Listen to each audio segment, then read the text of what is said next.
What's going on, travelers? Welcome to the inn. It's your boy, the Runekeeper here, back for another video. If you guys are new to Naraka, or you're looking for some quest items and are a little confused, especially if you're looking for the Salix that some of the quests are talking about, you're here at the right video, so stick around. We're going to get to that in just a second. Just so you guys know, I am a content creator for Naraka Bladepoint, and I'm streaming every single day over on Twitch. You can catch me on twitch.tv/the We do have Twitch drops enabled, so come by and get yourself some Naraka goodies. I am also the official esports commentator for Naraka NA, hired by 24 Entertainment, so you guys can also catch me on the 20th over on the official Naraka Twitch page, where I will be shoutcasting the showcase match featuring Summit1g, Shroud, and Lirik. So guys, make sure you go follow the Naraka Twitch as well and come check out the game. Guys, let's get into the video.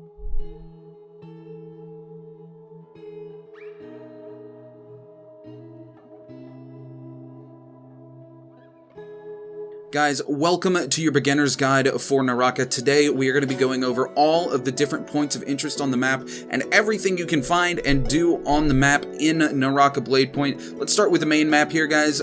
You can see a couple different things on the map here. We're going to start with shops. You can go to any of these locations that have this icon here and you will find what we lovely call Mr. Handy. Here at these shops you can purchase just about everything you can think of, from bag expansions to pots to grapple spools, and even roll random jades with your currency.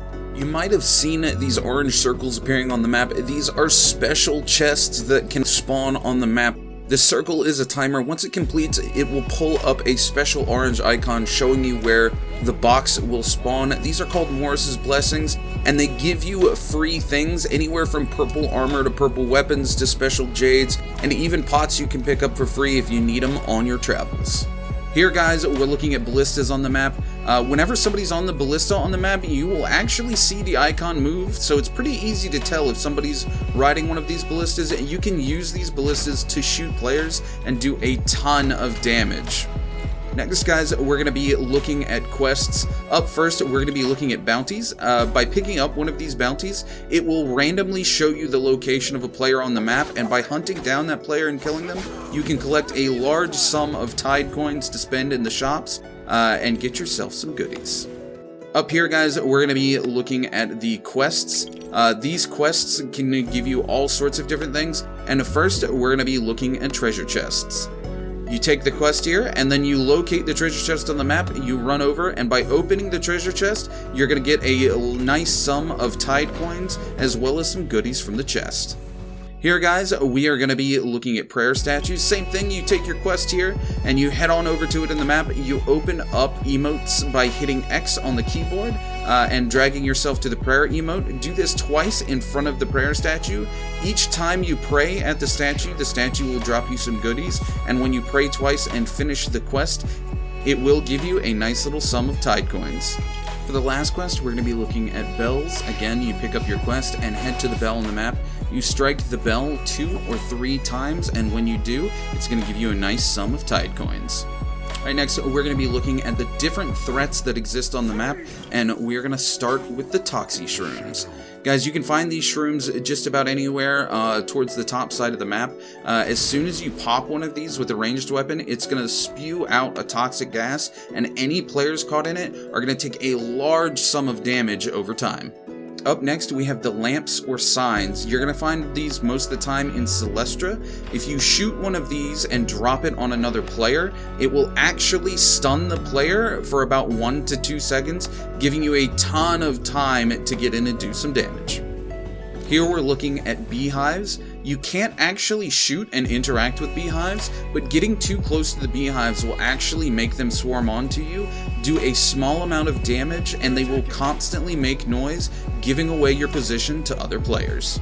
Last but not least, for threats, here in Celestra, you'll see the giant water wheel. You may not know this, but if you do enough damage to this, the water wheel will break free and run all the way through the middle of Celestra. Anyone caught in the ravine down below will take massive amounts of damage. Up next, we're going to be taking a look at the different buffs that are scattered across the map. Starting with the Salic fruit, I know a lot of you guys are looking for, that's under your quests right now. The Salic fruit are these little red fruits you can find in bushes. By taking these on, you give yourself a slight defensive boost for up to 120 seconds. These yellow guys are called prickly pears. Same thing with the Salic fruit, you can find them in bushes, and by eating them, you're going to give yourself a big attack boost for 120 seconds. Probably my favorite buff in the game right now is the dandelion. You can find these scattered all across the map. They're white, and when you go and pick them up, for the next 120 seconds, your footsteps are completely silent.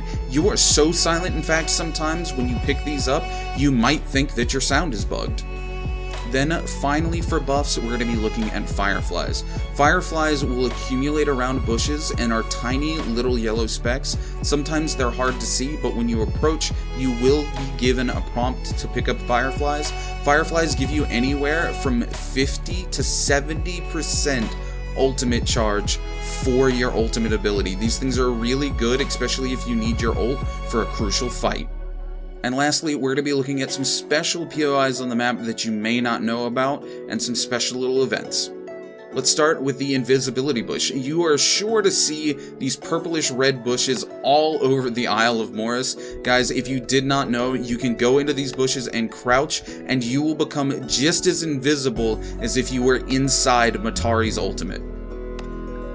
Up next is a special little guy. You might hear the sound of a frog croaking sometimes on the map. If you can find this golden frog and slay it, they will drop a very special key known as a vault key. As soon as you pick up this vault key, the location of a vault will be revealed on your map. Heading to the vault, you can use the key to open the vault. It takes 15 seconds to open the vault and will alert other players to the vault's location.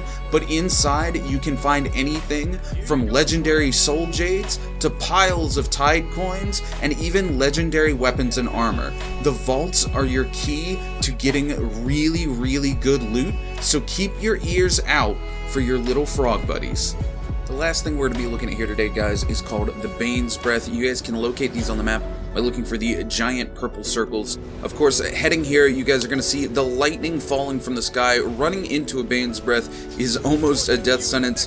These lightning bolts will almost instantaneously kill you if you get hit, so you do not want to be caught out in the open. A building will block these lightning bolts, but you'd rather not be in it at all. Of course, you can also buy Bane's Breath charms from the shop. You can see here there's 3 different tiers, each tier lasting longer than the other. You can press Z on the keyboard and then throw it down on the map, and it does take about 2.5 to 3 seconds to cast, and then once you cast, it has about a 15-second charge up time, so anybody in the area has a little bit of time to get away.